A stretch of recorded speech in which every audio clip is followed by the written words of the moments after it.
काली अंधेरी रात थी और राजस्थान के जोधपुर के पास कांकणी गांव के लोग गहरी नींद में सो रहे थे। तभी अचानक गोलियों की गूंज ने पूरे जंगल को हिलाकर रख दिया। यह आवाज सिर्फ एक शिकार की नहीं थी, बल्कि ये आवाज थी एक ऐसी दुश्मनी की शुरुआत की जिसने बॉलीवुड के सबसे मशहूर सुपरस्टार और भारत के एक खूंखार गैंगस्टर को आमने सामने ला दिया। एक तरफ देश का कानून और दूसरी तरफ एक ऐसा समाज जो जानवरों को अपने बच्चों से अधिक मानता है। सोचिए, एक छात्र जो पुलिस वाला बनना चाहता था, वो कैसे बन गया जुर्म की दुनिया का बेताज बादशाह, जिसे आज कुछ लोग विलन कहते हैं तो कुछ लोग एक क्रांतिकारी और देशभक्त। आज की कहानी में हम जानेंगे उस लॉरेंस बिश्नोई का सच, जो जेल की सलाखों के पीछे बैठकर भी दुनिया हिलाने की ताकत रखता है। कहानी की शुरुआत होती है साल 1998 से, जब राजस्थान की रेतीली जमीन पर बॉलीवुड की ब्लॉकबस्टर फिल्म हम साथ साथ हैं की शूटिंग चल रही थी। उस वक्त सलमान खान सिर्फ एक फिल्म स्टार नहीं थे, बल्कि लाखों दिलों पे राज करते थे। अक्टूबर की वह रात थी जब शूटिंग से वक्त निकालकर सलमान खान और उनके साथी कलाकार शिकार के लिए निकलते हैं। उन्हें शायद अंदाजा भी नहीं था कि वो जिस काले हिरण का शिकार करने जा रहे हैं वो उनके गले की हड्डी बन जाएगा। बिश्नोई समाज के लिए काला हिरण सिर्फ एक जानवर नहीं है, बल्कि वो उसे अपने गुरु जम्भेश्वर भगवान का अवतार मानते हैं और उनकी रक्षा के लिए अपनी जान तक दे सकते हैं। जब गोलियों की आवाज सुनकर गांव वाले भागे तो उन्होंने देखा कि एक जिप्सी वहां से भाग रही थी और जमीन पर दो काले हिरण मृत अवस्था में थे।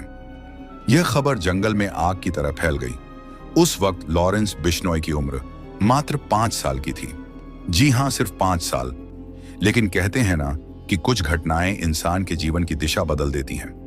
बिश्नोई समाज का वो गुस्सा और वो कस्में उस छोटे से बच्चे के दिमाग में कहीं ना कहीं घर कर गई थी। अब हम कहानी में पीछे चलते हैं और जानते हैं कि आखिर ये लॉरेंस बिश्नोई है कौन। पंजाब के फिरोजपुर जिले में एक गांव है जिसका नाम है दुतारराम वाली। इसी गांव के एक बेहद ही अमीर और रसूखदार परिवार में 12 फरवरी 1993 को एक बच्चे का जन्म हुआ। पिता पंजाब पुलिस में सिपाही थे, लेकिन बाद में वो खेती संभालने लगे। घर में पैसों की कोई कमी नहीं थी।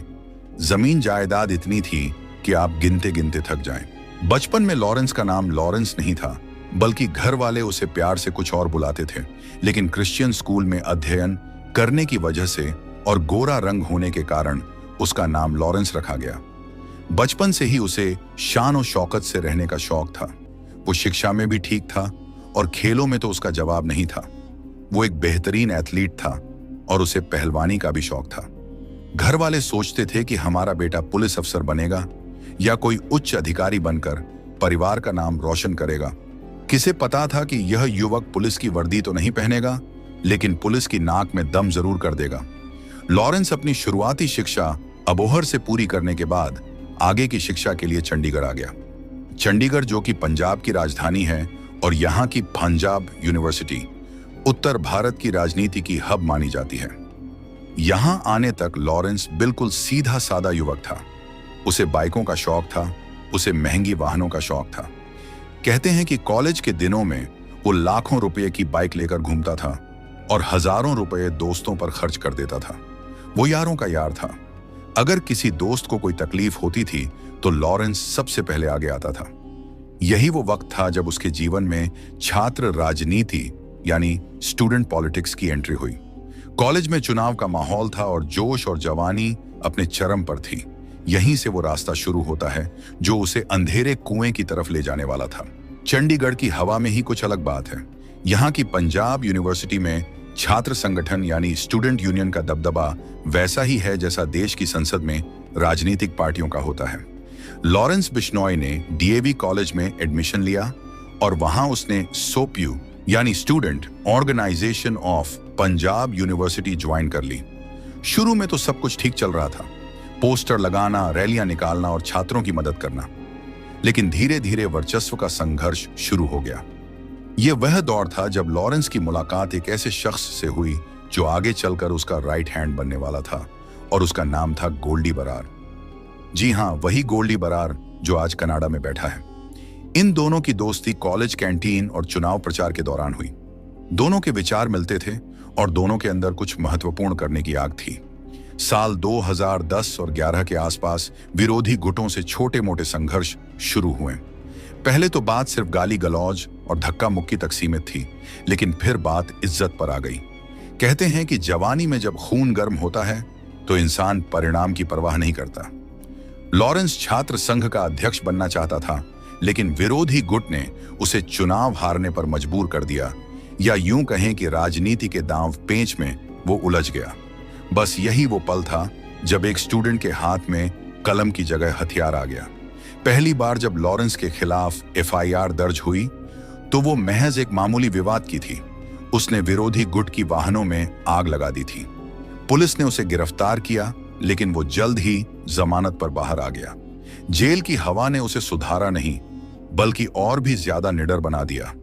उसे लगने लगा कि सिस्टम से लड़ने के लिए पावर चाहिए, और वो पावर उसे बंदूक की नली में नजर आई। धीरे धीरे उसके नाम के आगे कई और केस संलग्न होते गए। मारपीट, हत्या का प्रयास और जबरन वसूली।